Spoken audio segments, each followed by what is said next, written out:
말미암아 건짐을 받으리라. 아멘. 네, 아멘. 자, 세 번째 논쟁은 엘리바스와 빌닷만 나오고 이제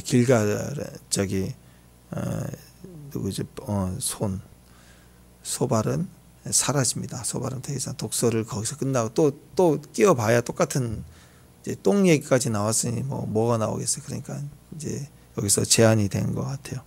세 번째 논쟁은 이제 엘리바스 그다음에 빌닷 이렇게 이어지는데 22장은 이제 엘리바스의 공격이고 23장, 24장이 욥의 이제 대답입니다. 그리고 제일 중요한 23장에 그 유명한 말이 나오죠. 그래서 점점 더 분명한 믿음의 고백이고 자기 안에 한 번도 생각해 보지 못했던 불신의 영역의 질물들을 고난을 당하기 전에 올라오지 않지만 친구들의 말을 통해서 자기 안에 짓는 질문들에 자기가 대답하게 하시면서 믿음의 고백이 점점 확신과 믿음이 돼가고 또 그런 질문과 답변을 통해서 점점점 하나님의 정금, 순금과 같은 믿음의 자리로 욥이 점점점 올라가고 있는 걸 봐요. 그러니까 끊임없이 질문해야 됩니다. 큐티 말씀도 우리가 본문 말씀을 또 질문하고 질문할 때 답이 찾아지지 하나님 성을 기도하고 나가 있으면 계시로 온다. 그렇게 보면 안 돼요. 그럴 수도 있지만 하나님은 그렇게 역사하기 참 어렵습니다. 왜냐하면 하나님이 부족함이 아니라 우리가 통로가 짧아요. 제한적이기 때문에 그렇게 주셔도 다르게 받아들인다고. 항상 자기 해석이 더 강해요. 그래서 이미 주신 말씀, 더 받아야 될 말씀과 계시가 아니라 이미 받은 말씀, 기록된 말씀을 기초로 성령의 도움을 구해서 조명하고 깨닫게 하셔서 그걸 통해서 하나님 답을 찾아가는 게 훨씬 더 정확하고 빠릅니다. 그게 부족하다면 계시적인 것이 또 올 수도 있겠지만 그런 일은 거의 없죠. 그러니까 우리가 하나님 말씀, 이미 주신 말씀 알고 있는 영역에서 기도와 간구와 의지함으로 성령이 우리에게 생각나게 감동 주시고 깨닫게 하시고 확신을 주는 것을 통해서 우리는 하나님 성을 정확하게 더 분별 있게 갈 수가 있어요. 그래서 질문해야 되는 거예요. 성령이 우리 안에서 어떻게 생각나게 하고 깨닫게 하시는가. 자꾸 질문하고 그 답을 위해서 주님께 구하고 이렇게 의지할 때 우리 안에 떠오르고 생각나게 하고 우리 안에 알게 해 주신다는 지혜와 계시형이기 때문에. 그래서 이런 질문의 과정들, 삶 속의 고난도 큐티해보고 또 좋은 일도 큐티해보고 이렇게 하면서 하나님이 왜 이런 상황을 내게 주실까 하고 그 답을 찾아가야 돼. 자꾸 하다못해 누구 집 방문할 때 뭘 사갈까요? 그것도 그냥 기도하고 마음의 감동이 오는 대로 또 생각이 떠오르는 대로 만약에 떠오르지 않는다 할지라도 일단 주님의 답당한 좋은 선물을 하고 싶습니다. 그런 마음에 의지하는 것 자체가 축복인 거예요. 그렇게 하면 깨달아지는 지각을 통해서 믿음으로 하는 거고 그러다 보면 그 우연 같아 보이는 일들이 많이 일어나요. 도움도 일어나고 그래서 항상 그런 의지하고 주님과 동행하려는 태도가 중요합니다. 그래서 질문을 통해서 하나님 성을 잘 들을 수 있다 이렇게 생각을 하셨으면 좋겠습니다. 오늘 친구들이 와서 고난당한 욥을 위로해 준다라고 왔지만 그래서 처음에 위로한다는 말이 전부 다 이렇게 잘못됐죠. 가르치려고 하고 충고하려고 하고 그리고 바른 소리 해준다고 했는데 힘을 주겠다고 했겠죠. 시작은 하나님의 이야기를 했는데 욥이 그건 아닌 것 같다. 그렇게 거절하니까 그냥 열받아 가지고 막 독설까지 해야 되는 그런 모습. 그럼 전체적으로 보면 이런 고난을 당한 욥이 자잘못을 떠나서 이런 상황에서 위로를 받지 못하고 오히려 상처에다 소금을 뿌려놓고 가는 그래서 더 상처가 되는 상황이 되고 말았다는 거예요. 그래서 그들의 말이 절대로 위로가 되지 못했고 정죄만 하고 공격만 하고 막 힘을 빼버리는 그런 역할만 하게 되었다라는 것입니다. 그러니까 우리도 마찬가지죠. 누군가를 찾아간다면 항상 위로가 되는 사람, 위로자 축복합니다. 힘을 빼는 사람 말고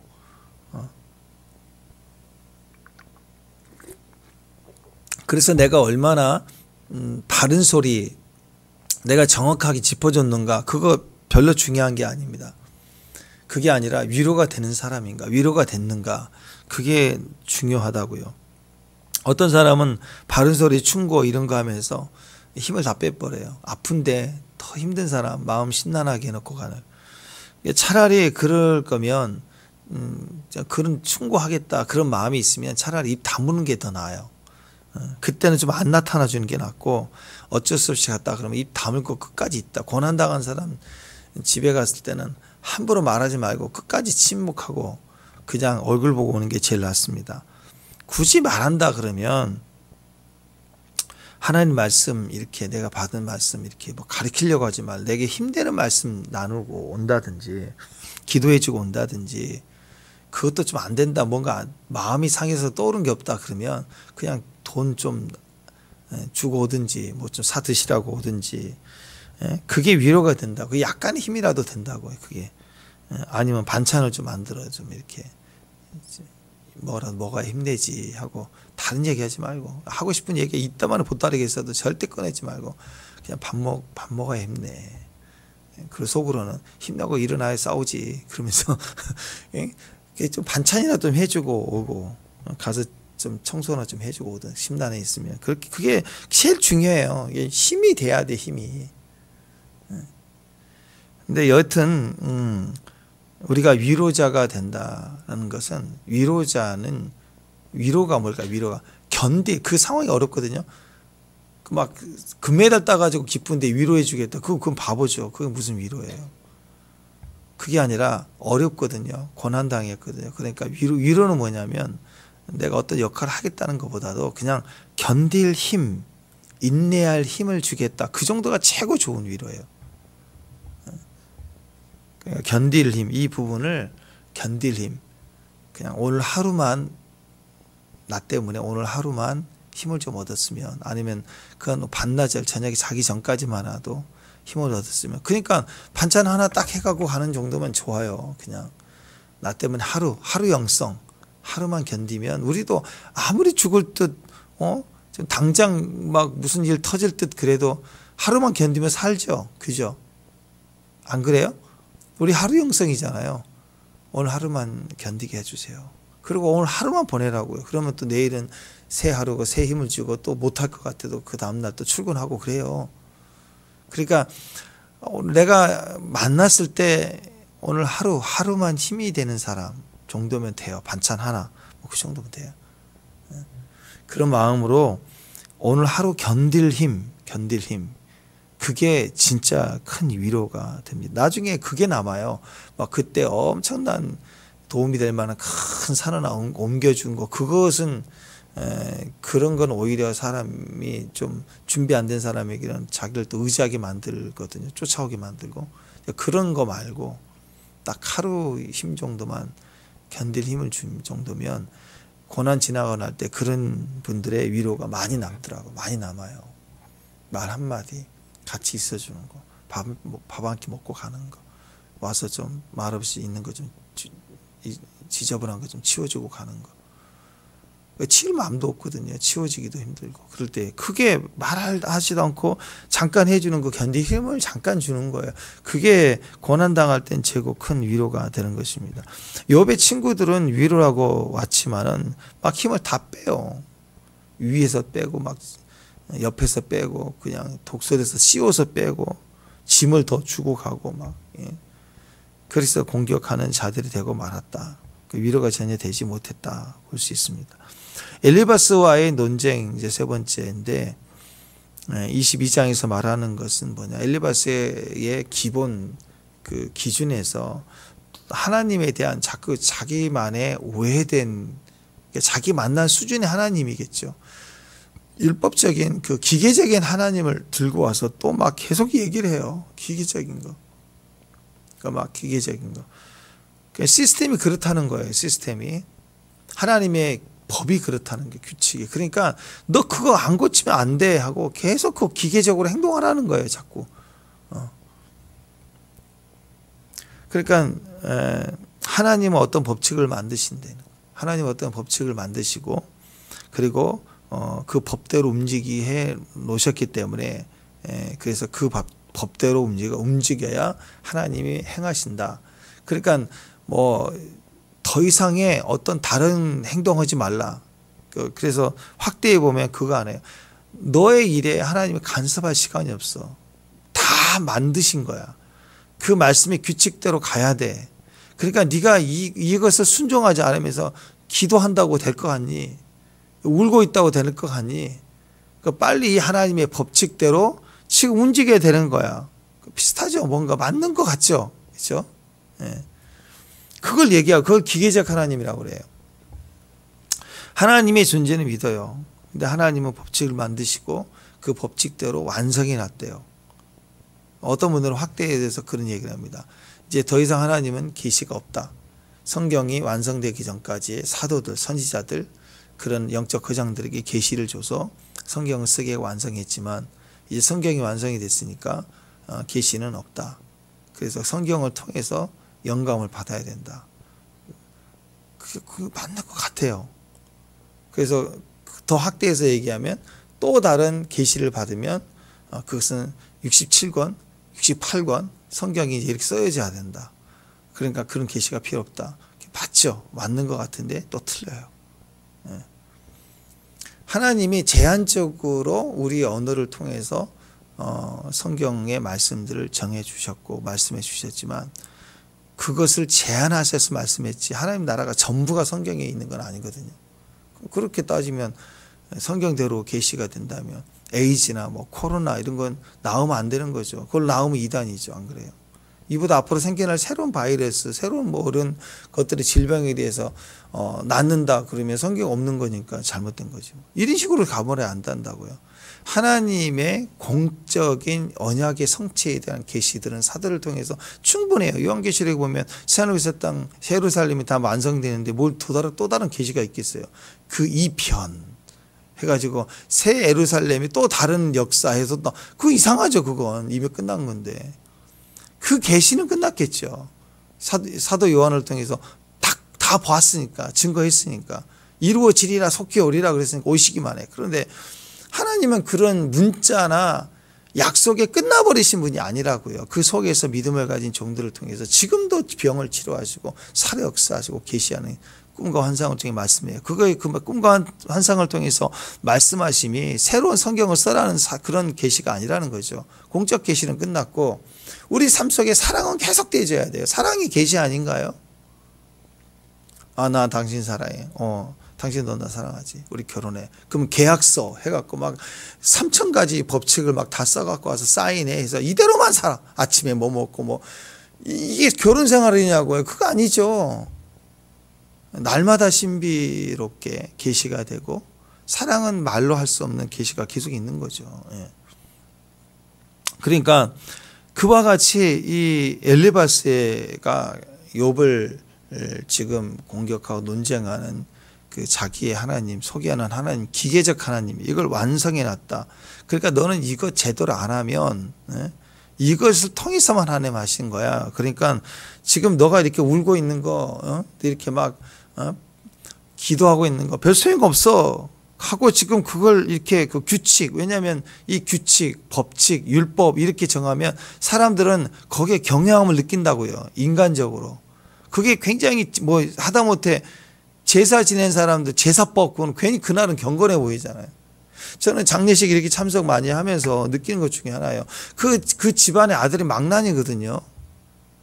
근데 돌아가신 장례식장에는 되게 효자예요. 또 그 아버지가 집사님이신데 뭐 교회는 잘 안 나오셨지만 몇 번 나오셨다 그래서 이제 이렇게 집사 누구 해서는 어쨌든 자기 아버지가 그래도 결정을 해서 이렇게 교회장을 치른다고 하고 있는데 그 아들은 그냥 술 먹고 와서 제사 지내야 된다고 막 엉엉 울면서 이거 다 치우라고 그러고 막 평소에 좀 소요도 좀 하지 아버지 마음 그게 효자지. 근데 그렇게 속썩이고 안 나타나고 그러더니 아버지 돌아가셨을 때는 효자가 된다고 해가지고 그냥 가족들 뭐 친척들 다 있는 앞에서 되게 효자같이 막 효도해야겠대, 제사를 지내겠다고 막 큰 소리 치고 있고, 그게 맞냐고요? 안 맞는다고요. 그러니까 여러분, 하나님의 율법 제사법 그러면 되게 효자 같고 되게 옳은 것 같고 사람들이 그래요. 교회 안에도 질서 뭐 이렇게 법을 만들어 놓으면 그것대로 하기를 막 눌러버릴 때 사람들은 기도나 하나님을 아는 예배나 성김이나 이런 내 안에 감동을 따라 나누는 은혜나 이게 별로 중요하지 않다라고 생각을 하는 거죠. 뭐 옛날에 그런 거 있었잖아요. 침대는 과학입니다. 뭐 그런 말이 있었잖아요. 그죠? 그래서 초등학교 침대는 과학이다. 답을 썼다는 거예요. 아이들이. 그러니까 이게 익숙해 있으면 그렇게 쓰는 거예요. 자, 침대는 가구가 아닙니다. 침대는 과학입니다. 뭐 이런 말로 하나님의 법칙을 생각해 보자고. 하나님은 법칙이래요. 하나님 법칙, 그 율법이다. 하나님을 섬기는 의를 얻을 수 있는 방법은 우리는 예수 그리스도를 믿음으로, 말씀을 믿음으로 말미암아, 은혜로 말미암아 의를 입은 거예요. 그죠? 칭의, 의롭다 하신 거예요. 근데 유대인들은 전통적으로 예수님 오시기 이전이니까 하나님 주신 말씀을 지키는 걸 의라 그랬어요. 하나님의 말씀을 지키는 거 맞는 것 같아요. 근데 그 말씀을 지키는 게 너무 애매모호하잖아요. 그러니까 거기다가 말씀들을 해석해 놓은 거예요. 신명기 말씀, 그 다음에 십계명 이런 말씀들을 하라 하지 말라 나와 있는 신명기 말씀들을 자꾸 인간의 말로 해석해 놓은 거예요. 두 손으로 하면 일이고 한 손으로 하면 일 아니고 막 이렇게 자꾸 율법을 경구를 만들어 놨다고요. 자꾸. 그래서 일상 삶 속에서 이 말대로 행하면 너는 의인이다 그랬고, 그 말씀대로 행하지 않으면 너는 부정하다 그랬다고요. 그게 하도 습관이 되다 보니까 하나님은 관심 없고 그 율법을 행위를 하는 사람이냐 안 하느냐. 그래서 바리새인 같은 사람 지나가면 다 그 바리새인은, 왜 생업이 바쁜 사람들은, 어려운 사람들은 율법대로 지킬 수가 없잖아. 많이 어길 수밖에 없죠. 바리새인들은 돈도 많고 금수저고 일 안 해도 되고 매일 그러니까 금식하는 거 쉽죠. 하루 종일 일하는 사람 금식하면 일하기 얼마나 어려워요. 일주일에 2번씩 난 금식합니다. 재산이 많으니까 11조 해도 괜찮고 그냥 꼭 합니다. 자랑하고. 그게 자랑으로 자꾸 나가지고 형편이 좋으니까 좋은 옷 입고 사람들 오면 피해 다니고 또 사람 많은 데는 걸어 다니면서 화려한 옷 입고 와서 거룩하게 몸단장하고 여유가 있으니까. 그게 의가 아니라고. 그런데 사람들은 하나님의 법칙인 줄 알아요. 법칙.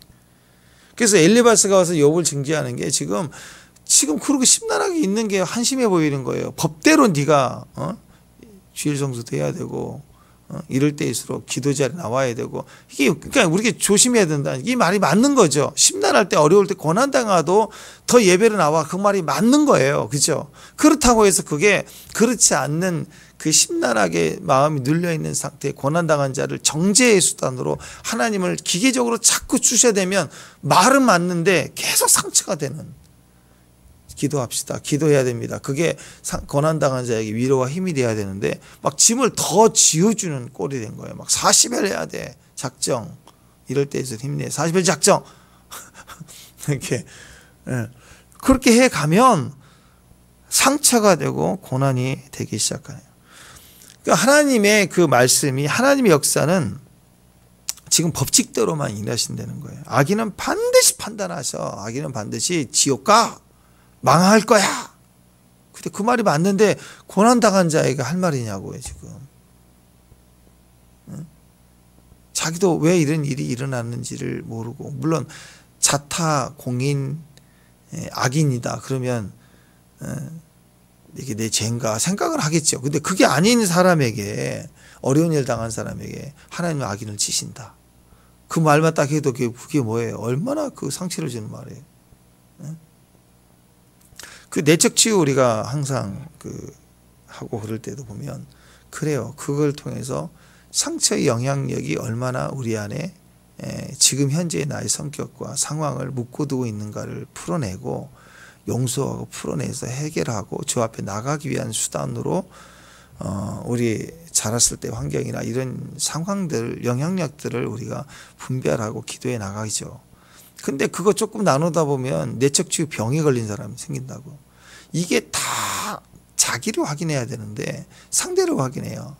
제가 상처가 많아서 그렇다고. 그러고 내가 보니까 오늘 배운 대로 보니까 저 사람은 아버지 상처가 있어서 아버지가 남을 맨날 판단한다고 막 칼질해. 남을 상영해. 또 어떤 그 영적 전쟁, 축사 이런 걸 좀 가르치고 배우면 또 그럴 때가 있어요. 내 안에 악한 영이 역사할 수밖에 없는 그런 어떤 쓴뿌리와 또 그런 어떤 죄의 어떤 맹세가 있는가. 그런 것들을 죄를 회개하고 씻어내고 끌어내는 그런 믿음으로 이제 그 가운데에서 십자가를 세워서 나아가고 자유케 되기 위해서 선포해야 되는데 이걸 하면은 또 저 사람 무슨 뭐 온갖 알고 있는 귀신은 다 뒤집어 써가지고 자기 미워한 사람에게는 다 저게 무슨 귀신 역사에 그런다고 자꾸 그렇게 하는 사람들이 있더라라는 거예요. 이거 비슷한 거예요. 자기가 하는 율법 행위를 남에게 막 씌워서 네가 그렇지 않으니까 너는 죄인이야, 너는 악인이야 막 이렇게 씌운다라는 것이죠. 그래서 하나님을 떠난 자, 이 법칙대로 행하지 않는 자는 다 망해. 가차없이 하나님 법으로 치시는 거야. 그러니까 네가 이렇게 망한 거야. 결국 그런 주장이겠죠. 또 하나님은 과학이라는 거죠. 과학. 과학이란 뭐예요? 과학은 법칙에 의해서 적용을 하면 원인이 있으면 결과가 있다.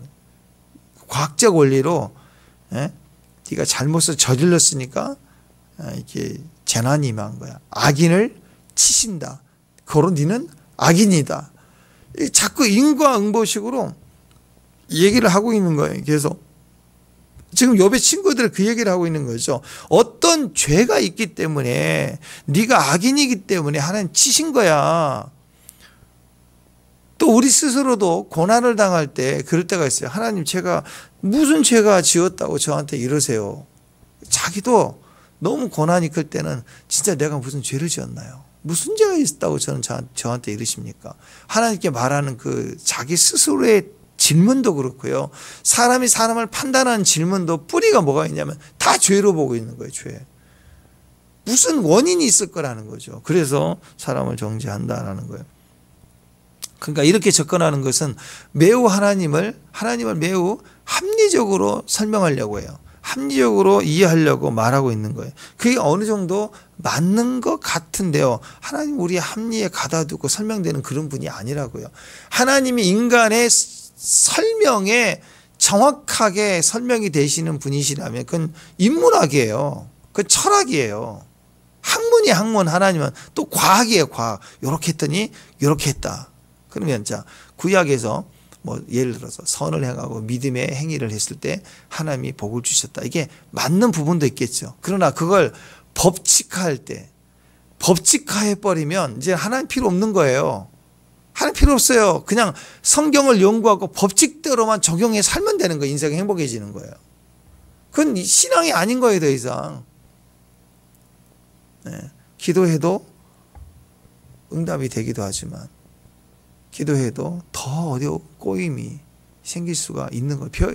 기도했는데 더 아플 수도 있는 거예요. 또 어떤 사람 기도 안 했는데도 나을 수도 있는 거고 그것이 신앙과 별개의 문제라고요. 그래서 우리는 중요한 건 기도를 통해서 하나님을 의지하는 것이니까 아플 때도 주님을 의지하는 거고 내가 형통할 때도 하나님을 기억하고 하나님을 의지하는 거고 그렇게 주님과의 의지와 동행과 은혜가 더 필요한 존재인 것을 우리가 깨닫고 가야 돼요. 우리가 지금 현재 수준에서 상상할 수 없을 만큼의 고난을 당하면요, 우리가 실족할 가능성이 높아요. 우리가 지금 신앙이 다 좋은 것 같아도요, 저 역시 마찬가지고 제가 감당하지 못할 선을 넘어가는 고난이 치고 들어오면 저도 그냥 맥없이 무너질 수밖에 없는 연약한 자예요. 이 땅에 누구도 마찬가지인 거예요. 동시에 내가 상상할 수 없는 복이 갑자기 임하면요, 이게 더 크게 무너지는 거예요. 갑자기 막 돈이 갖다가 막 수백억이 갑자기 생긴다든지, 내가 감당할 수 없는 분량의 에너지가 들어온다든지 갑자기 그러면 반드시 이걸 조절하거나 하나님의 은혜를 감당할 그릇이 안 되는 그릇은 깨진다고요. 반드시 망가져요. 인생이 그렇다라는 거예요. 그래서 우리는 형통이든 또 부정이든 간에 삶 속에서 항상 하나님 앞에 나아가고 은혜가 필요해요. 이것을 견딜 수 있는 은혜도 필요하고 이해되지 않는 이 갭을 은혜로 받아야 가능한 존재이고 또 내가 다루지 못할 분량의 뭐 어떤 액수나 상황에 복이 온다 할지라도 이게 은혜가 없으면 이걸 내가 다룰 능력이 없는 거예요. 그래서 망하는 거예요. 그래서 우리는 항상 기도라는 차원도 고난이든 형통이든 항상 은혜를 구하며 나아가야 될 존재예요. 우리는 우리의 행위와 수준으로 구원을 얻은 사람들이 아니기 때문에 그렇습니다. 그래서 법칙대로 가면 그게 맞는 것 같지만 그렇지 않다라는 거예요. 2절 3절 한번 보세요. 오늘 말씀 2절 3절 읽습니다. 시작. 사람이 어찌 자 성경을 읽을 때마다 이제 좀 수정을 합시다. 소리를 좀 내세요. 최대한. 여러분이 소리를 내야 뇌가 깨어요. 치매 안 걸려요. 도파민이 깨진대요. 즐거운 도파민이 나온대요. 아멘. 소리를 내야 됩니다. 인간의 뇌와 몸의 기능을 제일 민감하게 하는 게 언어중추 신경이라고 그래요. 그게 청각과 연결돼요. 눈이 안 보여도 괜찮고 점점 흐려지고 나이 들수록 그래도 살만한데 귀가 멀면 제일 둔해진다는 거예요. 그러니까 여러분 귀를 듣기 위해서 자기 입으로 소리를 자꾸 말해야죠. 말하는 것과 귀는 연결되어 있거든요. 제발 소리를 내서 선포하시길 바랍니다. 축복합니다. 네, 집에서도 계속 소리내서 기도도 소리내서. 자 2절 3절 시작. 사람이 어찌 하나님께 유익하게 하겠느냐. 지혜로운 자도 자기에게 유익을 따릅니다. 내가 의로운 들 전능자에게 무슨 기쁨이 있겠으며 네 행위가 온전한들 그에게 무슨 이익이 있겠느냐. 이게 무슨 말이냐면 사람이 뭔 짓을 한들 하나님께 영향이 미치겠느냐. 네가 뭔 짓을 한다고 하나님 들을 것 같냐. 네가 여기서 부르짖는다고 하나님이 보좌에서 그거 들을 것 같냐 이거예요. 참 여러분 그거 뭐하러 기도해요 그러면. 그죠? 들으시니까 기도하는 거 아니에요. 그죠? 우리가 그걸 믿음이 있으니까. 여기서 주장하는 것은 여기서 네가 이렇게 울고불고 자빠져 있지 말라 그거예요. 그거 안 된다 이거예요. 법칙을 안 지키고 있는데 예배, 기도, 헌신 그런 거 다 소용없다 그 말이에요. 예를 들어서 기도의 능력, 뭐 영의 수고하는 거, 디깅하는 거 이런 걸 하나도 안 믿는 거예요. 뭐만 믿느냐? 말씀의 의, 규칙대로, 법칙대로, 율법대로 네가 하느냐 안 하느냐 그것만 보는 거예요. 마치 이제 뭐 하나님을 사모하고 헌신된 마음에서 주신 모든 소유의 축복에 우리가 주님을 구별하여 드리는 11조 예를 들어서 그러면 그 사람이 신앙생활과 하나님을 향한 중심이 어떤 것인가는 상관도 하지 않고 기도하는 건 빼놓고 뭐만 보느냐 11조 했느냐 안 했느냐만 가지고 따진다면 그 문제가 되는 거죠. 우리도 역시 할 거 있습니다 주님 10분에 했어요 아시죠? 그럼 나는 이제 나머지 내 마음대로 산다. 그런 개념이 아니잖아요. 전부가 하나님의 소유인 것은 10분의 1을 구별해 고백해드리되 10분의 1로 고백해드리되 전부를 고백하는 거예요. 10분의 1을 드리되 전부를 고백해드리는 거죠. 그래서 나머지의 모든 물질관을 하나님의 뜻을 따라 순종하고 감동을 따라서 그래서 물질의 자유를 얻게 하는 거잖아요. 그죠? 복이 되면서 자유케 되는 거예요. 반지도 그렇죠. 결혼한 사람이 반지 낄 수도 있고 안 낄 수도 있지만 반지 낀다는 건 뭐예요? 사랑을 상징으로 내 안에 두고 그것을 기억하고 집약해서 그것을 하나의 표적으로 삼는 거 이정표와 같이 기념을 하는 거죠. 그래서 반지를 끼면 사랑하는 사람을 생각하는 의미가 있어서 뭐 커플 반지도 하고 결혼 반지도 하는 거 아니에요. 그런데 그 어떤 목적을 정치적인 것이나 사업의 이익을 위해서 정략 결혼하신 분들은 결혼 생활을 유지하기 위해서 얼마나 화려하게 해요. 화려하게. 반지를 막 이따마나 10개를 다 끼고 다니고 막 그럴 수 있지 않겠어요. 그게 결국은 사랑이 아닐 수 있다라는 거죠. 근데 그것만 끼었느냐, 화려했느냐, 뭐 유명한 연예인 부부가 무슨 공식석에 둘이 같이 나타났다 팔짱을 끼었느냐, 안 끼었느냐, 그래가지고 행복이다, 문제가 있다, 이렇게 판단하는 게 사람들의 웃긴 뇌피셜이죠, 그게. 우리 어떻게 알아요, 그 사람들은? 근데 사람들은 자꾸 이렇게 율법 행위, 행동, 말함, 겉모양을 보고 그걸 가지고 자꾸 판단 판단하고 따질 수 있다라면 문제가 되는 거죠. 그러니까 진짜 중요한 것은 반직기는 게 아니라 두 사람이 진짜 치밀한 사랑이 더 우선인 거죠.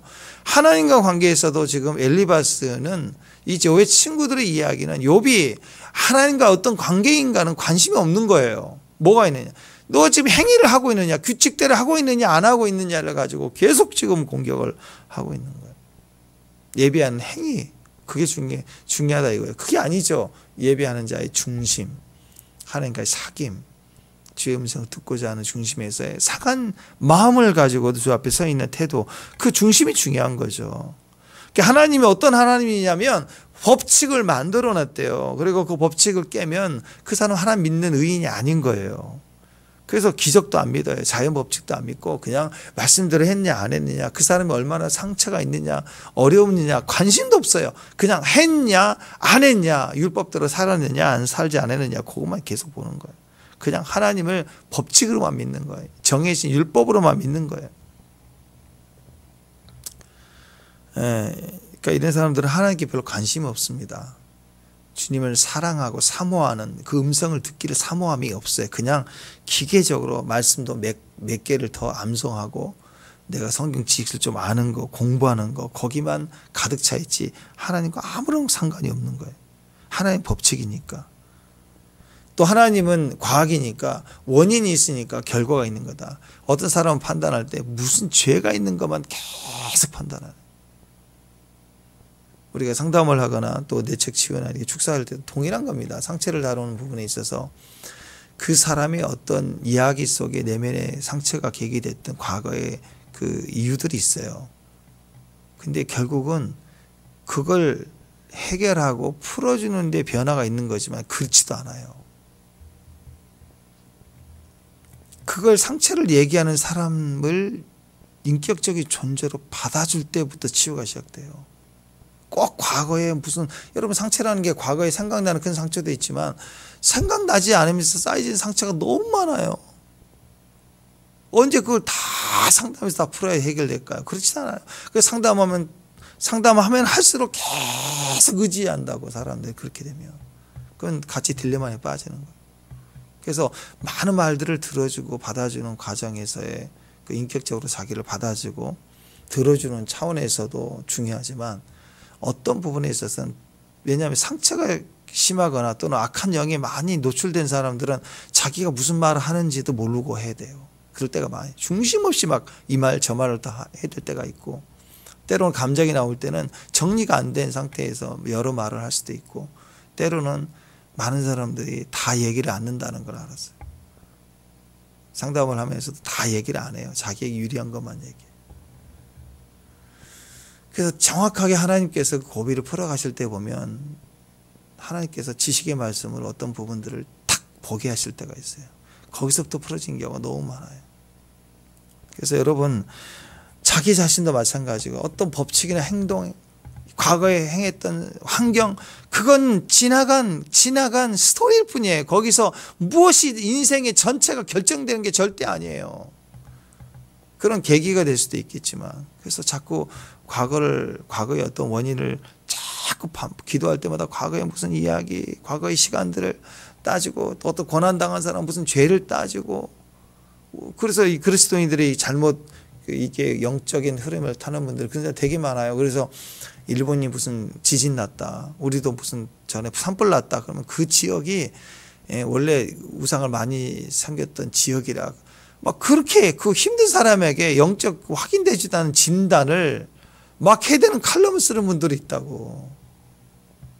아니, 우리나라 삼면 바다에 어촌에 옛날 우상 안 지낸 어촌이 있나요? 다 웬만하면 다 지냈지. 제사 다 지냈지. 제사의 세력이 그랬다고. 그러니까 그렇게 아는 얄팍한 지식을 가지고 영적인 것을 얘기하듯이 하면서 상처만 주는 그런 이야기들, 오히려 잘못이라는 것입니다. 하나님 절대로 법칙이 아니에요. 하나님은 법칙이 아니라 법이시지만, 법이세요. 그 법에 의하면 사람은 악인은 망하리라. 맞아요. 말하는데 하나님은 법이실 뿐만 아니라 뭐가 있어요? 사랑이세요.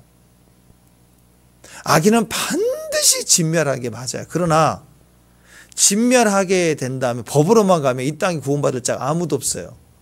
그래서 하나님은 공의만 있는 게 아니라 사랑이라, 그 사랑이 사랑 때문에 당장 심판이 안 되시는 거예요. 그래서 하나님은 사랑은 사람을 심판할 수 없는 거고 자기 아들이니까. 그리고 공의는 심판 안 하실 수 없는 거예요. 그래서 어떻게 하셨어요?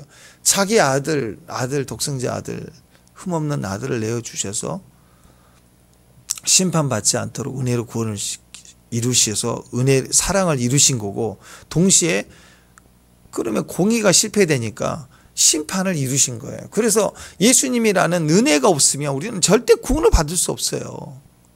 그런데 기계적 하나님은 법도 아니에요. 법칙이에요. 인간의 마음도 법칙 갖고 정죄를 하는 거고, 하나님의 공의라고 하는 그 근본인 하나님의 역사만 있는 게 아니라 우리에게는 반드시 사랑이 있다는 거예요. 사랑. 이 두 가지가 있어야 돼요. 오늘 그러니까 욥 앞에 나타난 엘리바스의 말, 또 다른 친구들의 말도 보세요. 자기가 알고 있는 공의도 아니에요. 공의적인 법칙이에요. 자기 생각하는 법칙.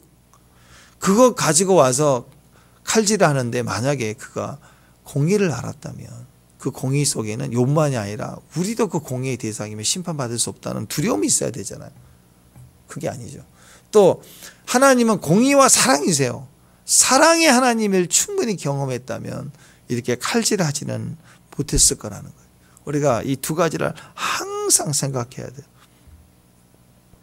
이 사람이 이런 법칙과 이런 율법을 가지고만 살면요, 자 보세요. 만약에 아이가 이거 먹으면 안 돼, 큰일 나, 이거 쥐약이야, 이 빨간 그릇 절대 먹으면 안 돼 하고 높은 데다 놨어요. 아이들의 특징은 신기해요. 제가 유튜브 영상을 본 것 중에 뭐가 있냐면, 애가 이제 막 기어다니고 막 걷기 시작하고, 아장 이거 물고 막 다닐 정도, 1살 돌 지나서 한 살 반, 뭐 2살 이 정도 된 아이들, 그 CCTV 애들 재우고 나서, 외국의 애들인데 우리나라도 마찬가지일 거예요. 방에다 재우고 문 닫고 가잖아요. 다 카메라를 찍어서 애를 관찰하는데, 애들이요, 불 끄고 나자마자 엄마 나가고 나면 움직여요. 나와서 그 서랍을 다 빼서 계단 만들어서 올라가고, 애들이 기가 막히는 거예요. 애들 별짓을 다 하더라고. 그 위까지 다, 엄마들은 올려놓으면 못 잡을 것 같잖아. 애들이 싱크대, 식탁 다 올라가서요, 문 열고 어떻게든 만져요. 하지 말라는. 애들은 신기하다, 빨갛다, 이쁘다 그러면 다 만져요. TV 위까지 올라가고요, 벽걸이 TV 매달려 있더라고, 이렇게. 그러니까 거기가 파손된 이유가 애들이 막 타는 거예요, 울다가. 심지어는 침대 밑에가 너무 높아서 안 되면 여기 쿠션 베개에 놔두고 또 굴러 내려가기도 하고, 진짜 애들이 기가 막히더라고. 우리가 상상을 초월해요. 없는 동안에 애들은 집안에서 무슨 짓을 할지는 몰라, 애들이. 그러니까 이거 먹지 말라 그러면 안 먹는 게 아니라 어떻게든 손을 대요. 그래서 그런 것은 집에다 교육이 아니라 아예 없애버려야 돼요. 근데 자, 예를 들어서 이거 먹으면 안 돼, 교육을 시켜서 빨간 거. 근데 애가 먹었어. 좀 잔인한 얘기지만 생각해 보시면 먹었어요. 애가 막 구토하고 막 난리가 났어. 자, 그러면 거기 나타나고, 내가 이거 먹지 말라 그랬지, 막 그 야단치고 있어. 이제 막, 왜 이걸 먹었어, 먹지 말라 그랬지, 그러고 있으면 엄마가 정상이에요?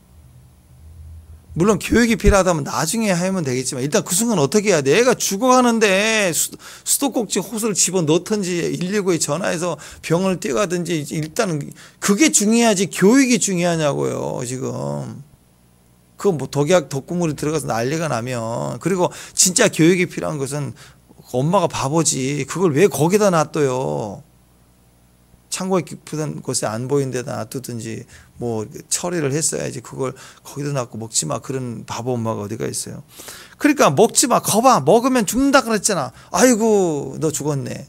그러고 그건 아줌마고, 그거는 뭐 신데렐라 저 계모고 뭐 그런 거지. 그게 뭐 엄마예요? 엄마는요, 아무리 죄를 지은 일을 벌어져서 애가 실족이 돼도 어떻게 해서든지 살 길 찾아주려고 뛰는 게 엄마라고요. 살리려고 뛰는 게, 법칙이 무너졌어도 살리려고 뛰는 게 엄마라고. 근데 거기다 교육하고 있어. 그리고 그걸 내가 자, 예를 들어서 애가 겨우 살았어 이제. 그래서 이제 며칠 입원하고 다 세척하고 살았어 이제. 그때 이제 엄마가 생각하는 거야.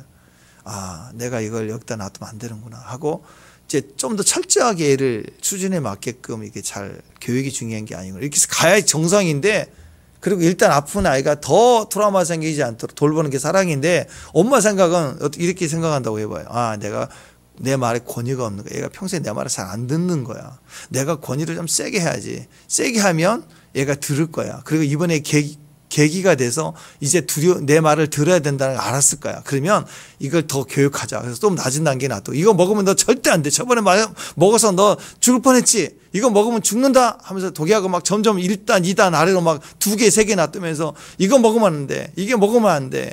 그래서 애가 들으면서 규칙을 배우게 하고, 그래서 애가 교육이 필요한 거고, 나는 그래서 권위가 센 거라고 생각하면 그 바보죠. 그 엄마 아니죠.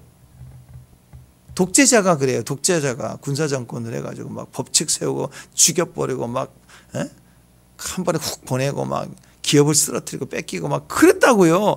그게 더 강한 힘으로 기계적 하나님을 보여주는 거예요. 내가 전지전능한 기계적 하나님이라는 거, 공포로. 그건 사랑이 아니죠. 그러니까 여러분, 진짜 엄마는요, 지금 이렇게 내가 먹지 말라 그랬잖아, 그것보다는 잘못으로 먹었든 무슨 일이 벌어졌든 일단 딱 하나요. 하나. 어떻게든지 지금 살리려고 뛰는 거. 그게 진짜라고요. 지금 욥이 지금 뭐 진짜 자기 잘못으로 죄가 지어서 재난을 당했다고 합시다. 지금 이 욥에게 필요한 것은 와서 내가 먹지 말라 그랬지. 그 교육이 아니에요. 지금 욥을 뒤집어 놓을 교육이 아니라고, 바른 말, 지침이 아니라고. 어떻게든 일단 살려놓으려고 욥을 살리겠다고 막 난리를 쳐야 되는 거예요. 지금 교회 안에서 우리가 그럴 때가 많습니다. 네. 옛날에는 뭐 옳은 것은 아니겠지만 제가 어렸을 때 흔히 동화책에서도 봤고요, 그 드라마에서도 봤어요. 요즘은 그런 걸 다루지도 않고 그렇게 쓴 작가도 없고, 그렇게 하면 아마 난리 날걸요. 아마 옛날에 우리 봤던 거 뭐예요? 부모님이 너무 야외에 있어 못 드시는 거예요. 그래서 돌아가실 만하면 효자는 어떻게 해요? 효자는 어떻게 해요? 손가락을 칵 해서 싹, 그럼 피가 딱 들어가. 그래서 살아나시는. 자, 그것이 뭐 흔하지 않고 요즘에는 들어본 적이 없고 아마 그런 내용일 거야 아마. 근데 우리는 흔히 봤어요 그때. 그게 뭐예요? 그게 낫는다 안 낫는다 그걸 떠나서 그게 은혜를 갚는 거, 그게 사랑이잖아. 자녀가 부모에 대한 사랑. 또 부모도 그런 마음으로 애 살리려고 그걸 움직이는 거. 이 모든 것들이 다 뭐예요? 길이 없으면 길을 만들려고 하는 거.